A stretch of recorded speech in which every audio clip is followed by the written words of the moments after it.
नमस्कार, SBT news में आपका स्वागत है। पेश है 27 जुलाई गुरुवार दोपहर 1:15 बजे राजस्थान की 15 बड़ी खबरें। प्रधानमंत्री नरेंद्र मोदी आज 4.5 साल बाद राजस्थान के शेखावाटी क्षेत्र में सभा करने जा रहे हैं। वे सीकर पहुंचे, लेकिन इस कार्यक्रम में मुख्यमंत्री अशोक गहलोत शामिल नहीं होंगे। गहलोत ने गुरुवार सुबह एक ट्वीट कर इस बात की जानकारी दी। उन्होंने कहा कि प्रधानमंत्री के कार्यक्रम से उनकी 3 मिनट की स्पीच हटा दी गई, इसलिए भाषण के माध्यम से पीएम का स्वागत नहीं कर पाएंगे। गहलोत ने लिखा, अब मैं इस ट्वीट के जरिए तहे दिल से आपका स्वागत करता हूं। इस ट्वीट के कुछ देर बाद ही प्रधानमंत्री कार्यालय ने ट्वीट किया। पीएमओ ने कहा, प्रोटोकॉल के तहत आपको प्रधानमंत्री के कार्यक्रम में आमंत्रित किया गया है और आपकी स्पीच भी इस प्रोग्राम में रखी गई थी, लेकिन आपके दफ्तर से हमें बताया गया कि आप कार्यक्रम में शामिल नहीं हो पाएंगे। प्रधानमंत्री के पिछले दौरों में भी आपको आमंत्रित किया गया था और आपने इन कार्यक्रमों में शामिल होकर गरिमा बढ़ाई थी। आपका इस कार्यक्रम में स्वागत है और विकास कार्यों की शिला पट्टिका पर भी आपका नाम लिखा हुआ है। हाल ही में लगी चोट के चलते आपको कोई असुविधा ना हो तो आपकी उपस्थिति महत्वपूर्ण रहेगी। राजस्थान के अशोक गहलोत सरकार कल से हजारों नागरिकों को धार्मिक यात्रा पर भेज रही है। कुछ को नेपाल तो कुछ को रामेश्वरम दर्शन कराने की तैयारी की गई है। देवस्थान विभाग मंत्री शकुंतला रावत ने बताया कि वरिष्ठ नागरिक तीर्थ यात्रा योजना के तहत प्रदेश के वरिष्ठ नागरिकों को राज्य सरकार द्वारा नेपाल की राजधानी काठमांडू में पशुपतिनाथ मंदिर के दर्शन कराए जाएंगे। उन्होंने बताया कि योजना के तहत हवाई यात्रा की शुरुआत 28 जुलाई से होगी। उन्होंने बताया कि 2023-24 के लिए 4000 यात्रियों को पशुपतिनाथ मंदिर की यात्रा कराई जाएगी।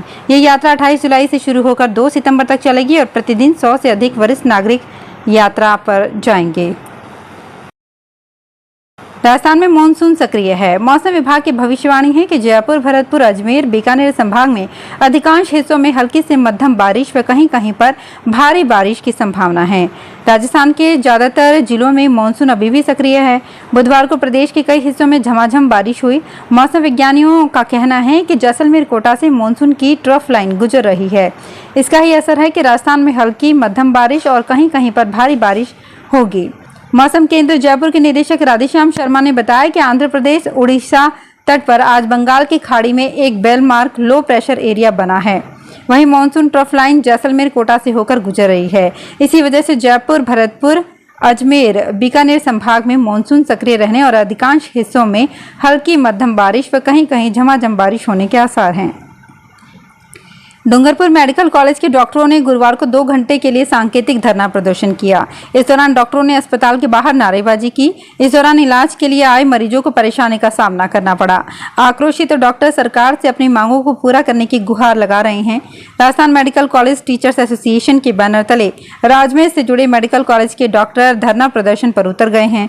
डूंगरपुर मेडिकल कॉलेज में कार्यरत डॉक्टर गुरुवार सुबह ड्यूटी पर आने के बाद सुबह 10 बजे से धरने पर उतर गए। केंद्रीय गृह मंत्री अमित शाह ने मध्य प्रदेश में होने वाले विधानसभा चुनाव की रणनीति को लेकर पार्टी के सीनियर लीडर्स के साथ मैराथन मंथन किया। भोपाल स्थित बीजेपी दफ्तर में शाह ने करीब 3 घंटे तक बैठक की। बुधवार रात करीब 8 बजे शुरू हुई बैठक आधी रात तक चली। इसमें चुनाव को लेकर कई महत्वपूर्ण फैसले लिए गए हैं। बताया जा रहा है कि बैठक में पार्टी के प्रदेश चुनाव प्रबंधन समिति में शामिल होने वाले चेहरों को लेकर चर्चा की गई। साथ ही पार्टी के आगामी कार्यक्रमों को लेकर भी बात हुई। शाह ने 11 जुलाई को भोपाल में बैठक के दौरान नेताओं को दिए गए टास्क पर भी बात की। राजस्थान के श्रीगंगानगर में वृंदावन विहार की आद्विका अग्रवाल ने वर्ल्ड रिकॉर्ड बनाया है। बीडीआईएस स्कूल की एलकेजी की 3 साल 10 माह और 8 दिन की इस प्रतिभावान छात्रा ने 4 मिनट 25 सेकंड में हनुमान चालीसा सुनाकर यंगेस्ट किड श्रेणी का world wide book of records अपने नाम किया है। पवन अग्रवाल और मधुलता की पौत्री तथा हिमांशु पारुल अग्रवाल की पुत्री आद्विका को वर्ल्ड वाइड बुक रिकॉर्ड ने प्रमाण पत्र एवं मेडल प्रदान किया है। आद्विका की स्मरण शक्ति काफी अच्छी है और नृत्य कला में भी निपुण है। सोते समय हनुमान चालीसा सुनने की आदत इसे कंठस्थ करने में महत्वपूर्ण साबित हुई। परिवार के संस्कारों की बड़ी भूमिका रही है। इंडिया बुक ऑफ रिकॉर्ड में भी आद्विका का नाम शामिल हो गया है। नन्ही प्रतिभा की इस उपलब्धि पर परिजनों को बधाई देने वालों का तांता लगा हुआ है।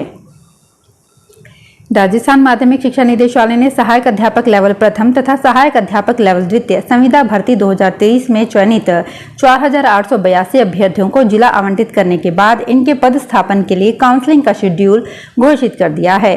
संविदा भर्ती में चयनित अभ्यर्थियों को ग्रामीण क्षेत्र के महात्मा गांधी इंग्लिश मीडियम स्कूलों में 27-28 जुलाई को होने वाली काउंसलिंग के जरिए पोस्टिंग दी जाएगी।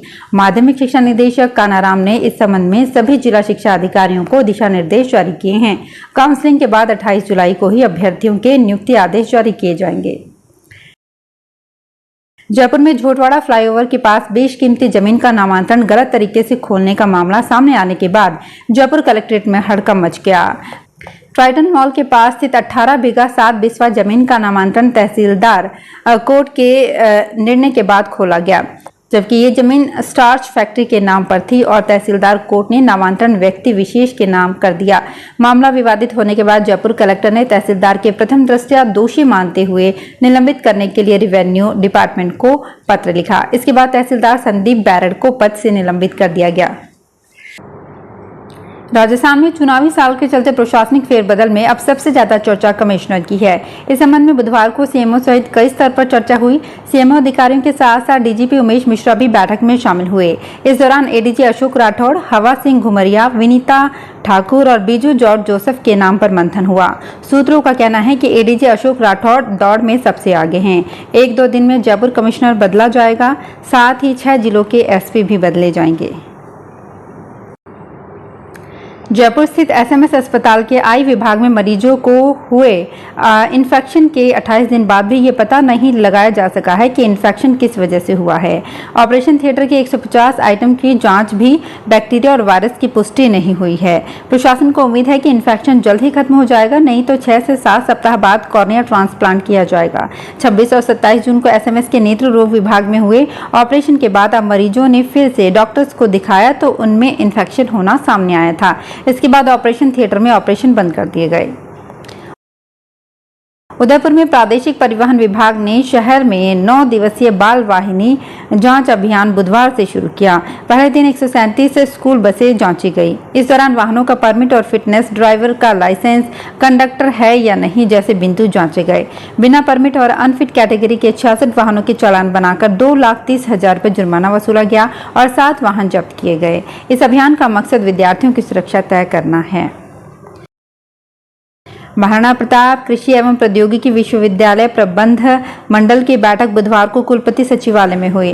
कृषि विज्ञान, अभियांत्रिकी, सामुदायिक विज्ञान, मत्स्यिकी विज्ञान और डेयरी प्रौद्योगिकी में विगत सप्ताह में साक्षात्कारों के 15 सहायक प्राध्यापकों की नियुक्ति की स्वीकृति दी गई।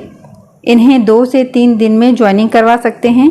वीसी डॉक्टर अजीत कुमार कर्नाटक अध्यक्षता में इस बैठक के दौरान चैम्बर का गेट बंद कर दिया गया। विश्वविद्यालय प्रशासन को पेंशन की मांग कर रहे पूर्व कर्मचारियों के विरोध प्रदर्शन और हंगामे की आशंका थी। अगर आप दिल्ली के नांगलोई से जयपुर आना चाहते हैं तो अब आपको ट्रेन की सीधी जानकारी मिल सकेगी।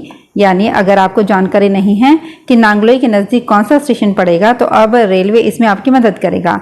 इसके लिए रेलवे ने देश भर के 175 लोकप्रिय इलाकों, छोटे स्टेशनों को 725 बड़े स्टेशनों से लिंक और मैप किया है। इससे आपको पता चल जाएगा कि जयपुर के डेहर का बालाजी या दिल्ली के नोएडा एक्सटेंशन से कौन सा स्टेशन आपके नज़दीक सबसे नज़दीक पड़ेगा, जहां से आप किसी भी बड़े शहर के लिए ट्रेन पकड़ सकते हैं। यूनिवर्सिटी ग्रांट्स कमीशन की ओर से असिस्टेंट प्रोफेसर की पात्रता में भले ही पीएचडी की अनिवार्यता हटा दी गई हो, राजस्थान में सहायक आचार्यों के लिए होने वाली भर्तियों में फायदा पीएचडी करने वाले को ही मिलेगा। इस इंडेक्स में पीएचडी होल्डर्स को 30, नेट क्वालिफाइड को 5 और नेट जेआरएफ की पात्रता रखने वाले उम्मीदवार को 7 अंक दिए जाते हैं। नए नियम के मुताबिक असिस्टेंट प्रोफेसर की भर्ती में नेट और सेट अनिवार्य कर दिया गया है, लेकिन पीएचडी होल्डर्स आगे रहने वाले हैं। उधर यूजीसी वर्ष 1990 से 1923 के बीच विश्वविद्यालयों और डिग्री कॉलेजों में सहायक प्रोफेसर्स की एलिजिबिलिटी में 6 बार बदलाव कर चुकी है। करण जौहर 7 साल बाद अपने डायरेक्शन में फिल्म रॉकी और रानी की प्रेम कहानी को रिलीज करने वाले हैं और इसके प्रमोशन के लिए एक्टर रणवीर सिंह और आलिया भट्ट जयपुर पहुंचे हैं। इस प्रेस कॉन्फ्रेंस में दोनों स्टार तय समय से लगभग 1 घंटे से ज्यादा समय बाद पहुंचे और फ्लाइट की तय समय पर लैंड नहीं होने की बात कही। और सभी से माफी मांगी। इस दौरान रणवीर सिंह के साथ आए कुछ लोगों की माने तो एयरपोर्ट से रणवीर का लगेज 1 घंटे तक नहीं पहुंचा। ऐसे में प्रेस कॉन्फ्रेंस में नहीं आ पाए। रणवीर पूरी कॉन्फ्रेंस में ज्यादा जवाब देते नजर नहीं आए। उनकी जगह इस बार आलिया ज्यादा एक्टिव लगी। तो फिलहाल इस बुलेटिन में इतना ही। फिर हाजिर होंगे कुछ और बड़ी खबरों के साथ।